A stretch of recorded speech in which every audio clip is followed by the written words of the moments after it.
اس صورت کی 172 آیات میں اس عہد کا ذکر کیا ہے جو آدم اور اس کی اولاد سے روز آفرینش کیا گیا ہے، جس میں ذکر ہے کہ اچھی طرح غور کر لو میں تمہارا رب ہوں یا نہیں۔ تمام بنی نوع انسان نے اللہ تعالیٰ کی ذات کا اقرار کیا کہ کیوں نہیں، اور کون ہمارا رب ہو سکتا ہے۔ اس اقرار کے بعد فرمایا اب تمہارا یہ بہانہ نہیں چلے گا کہ ہمارے آباء و اجداد یعنی ہمارے باپ دادا شرک کرتے رہے، جن کی وجہ سے ہم ایسے سنگین جرم کے مجرم بنے۔ سورت کے اختتام ان آیات پر ہوا کہ اگر شیطان تمہیں پھسلانے کی کوشش کرے تو اس سے اپنے رب کی پناہ طلب کرو، جس طرح اللہ کا حکم سمجھ کر ملائکہ نے عاجزی اختیار کی، اس طرح تم بھی اپنے رب کے حضور عاجزی اختیار کرتے ہوئے اس کی ذات اور فرمان کے سامنے جھک کر زندگی گزارو، یہی اللہ تعالیٰ کے قرب کا ذریعہ ہے۔ اس میں حضرت موسیٰ علیہ السلام کے واقعات تفصیل سے بیان فرمایا۔ آپ کو 2 قسم کے لوگوں سے واسطہ پڑا، ایک فرعون اور اس کے حواری، اور دوسرے آپ کی قوم بنی اسرائیل۔ پہلا طبقہ حکمران تھا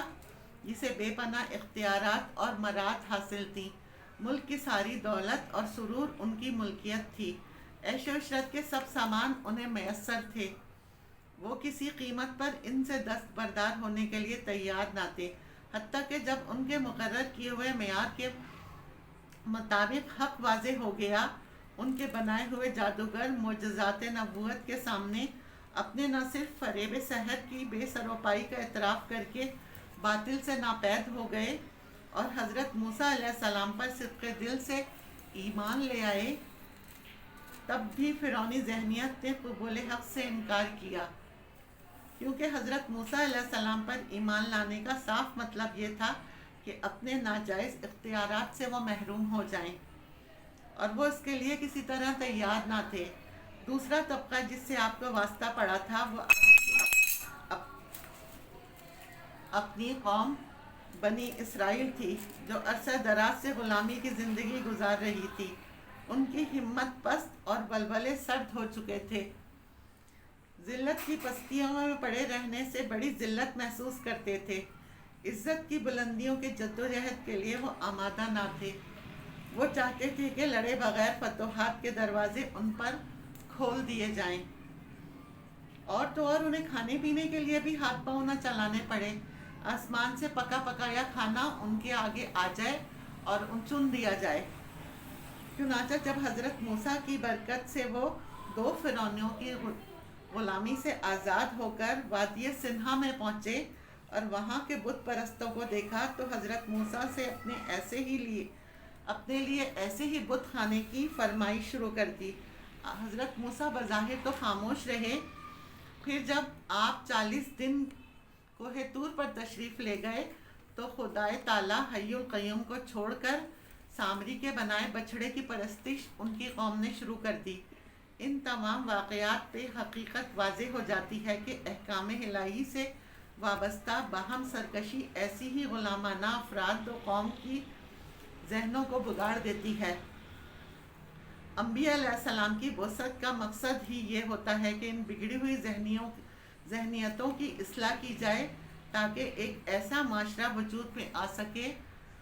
جو طاقتور ہونے کے باوجود انصاف پرست ہو، نظم و ضبط کا پابند ہونے کے باوجود غلامانہ بے بسی کا شکار نہ ہو۔ اس میں حقوق اور فرائض کے ترازو کے دونوں پلڑے برابر ہوں، لیکن جو بدنصیب اللہ کے پیغمبروں کے مشفقانہ طریقوں کو قبول نہیں کرتا اور اپنی گمراہی پر بضد رہتا ہے تو مکافات قانون اسے پیس کر رکھ دیتا ہے اور اس کا نام و نشان صفحہ ہستی سے مٹا دیا جاتا ہے۔ نوع انسانیت کے عہد میں ہر قوم کی طرف الگ الگ نبی مبعوث ہوئے جو وقتی اور مقامی ضروریات کے پیش نظر اصلاح احوال کے لیے کوشاں رہے، لیکن آخر میں نبی صلی اللہ علیہ وسلم تشریف لائے جس کی دعوت زمان و مکان کی حد بندیوں سے ناآشنا تھی۔ وہ تمام انسانوں کا قیامت تک کے لیے ہادی اور مرشد بن کر جلوہ افروز ہوئے۔ اس لیے کھلے الفاظ میں اعلان فرما دیا، اے لوگوں میں تمہاری طرف اللہ کا رسول بن کر آیا ہوں۔ اس مقام پر اس عظیم مقاصد کا ذکر بھی کیا گیا تھا جن کی تکمیل کے لیے اس نبی صلی اللہ علیہ وسلم کو مبعوث فرمایا گیا۔ اور اسی صورت میں اللہ تعالیٰ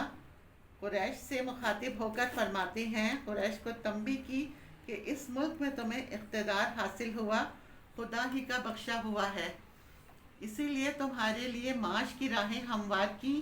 لیکن شیطان نے تم پر حاوی ہو کر تم پر ناشکری کی راہ پر ڈال دیا۔ آدم اور ابلیس کی معاشرت کا حوالہ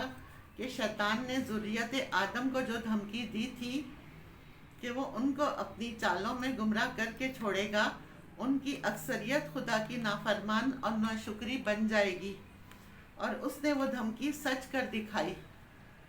جس طرح اس نے آدم اور حوا کو جنت سے نکلوایا، اسی طرح اس نے اپنا فریب تم پر چلایا ہے،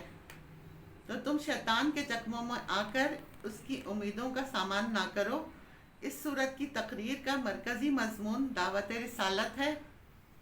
ساری گفتگو کا مدعا یہ ہے کہ مخاطبوں کو خدا کے فرستادہ پیغمبروں کی پیروی اختیار کرنے پر آمادہ کیا جائے، لیکن اس دعوت میں انداز تنبیہ کا رنگ زیادہ پایا جاتا ہے، کیونکہ جو لوگ مخاطب ہیں اہل مکہ کو انہیں سمجھاتے سمجھاتے ایک طویل زمانہ گزر چکا تھا، اور اس کی ہٹ دھرمی اس حد کو پہنچ چکی ہے کہ عنقریب پیغمبر کو ان سے مخاطب کر کے دوسروں کی طرف رجوع کرنے کا حکم ملنے والا ہے۔ اس لیے تفہیمی انداز میں قبول رسالت کی دعوت دینے کے ساتھ ان کو یہ بھی بتایا جا رہا ہے جو روش تم نے اپنے پیغمبر کے مقابلے میں اختیار کر رکھی ہے، ایسی ہی روش تم سے پہلے کی قومیں اختیار کر کے برا انجام دیکھ چکی ہیں۔ پھر چونکہ ان پر حجت تمام ہونے کے قریب آ گئی ہے، اس لیے آخر میں تقریر کا رخ ان سے ہٹ کر اہل کتاب کی طرف ہو گیا ہے، اور ایک جگہ تمام دنیا کے لوگوں سے عام خطاب بھی کیا گیا ہے۔ یہ اس بات کی علامت ہے کہ اب ہجرت قریب ہے، اور وہ دور جس میں نبی کا خطاب اپنے تمام تر قریب کے لوگوں سے ہوا کرتا ہے خاتمے پر آ جاتا ہے۔ دوران تقریر میں چونکہ خطاب کا رخ یہود کی طرف پھر گیا ہے،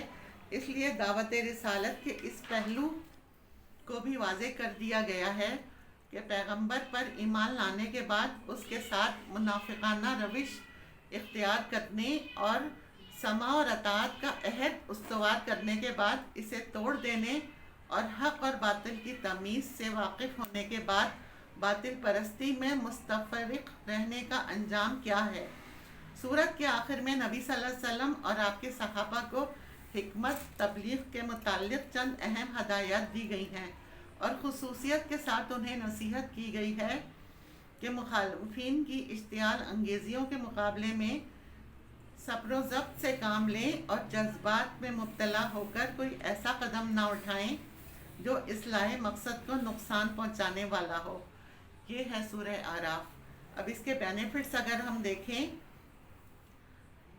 سورہ اعراف کی جو آیت ہے الف لام میم صاد سے لے کر آیت نمبر 112 تک، جو شخص بعد نماز عشاء پڑھے گا اسے کبھی کوئی تنگی نہیں آئے گی، اللہ تعالیٰ اس کے لیے ہر معاملے میں آسانی فرمائیں گے۔ جو شخص اس سورت کو ہر مہینے پڑھے گا وہ بروز قیامت کوئی خوف نہ رکھے گا۔ ایک ماہ میں 3 مرتبہ یہ سورت پڑھنا ہر جابر حاکم سے محفوظ رکھتی ہے، ظالم کے ظلم سے بچاتی ہے یہ سورت۔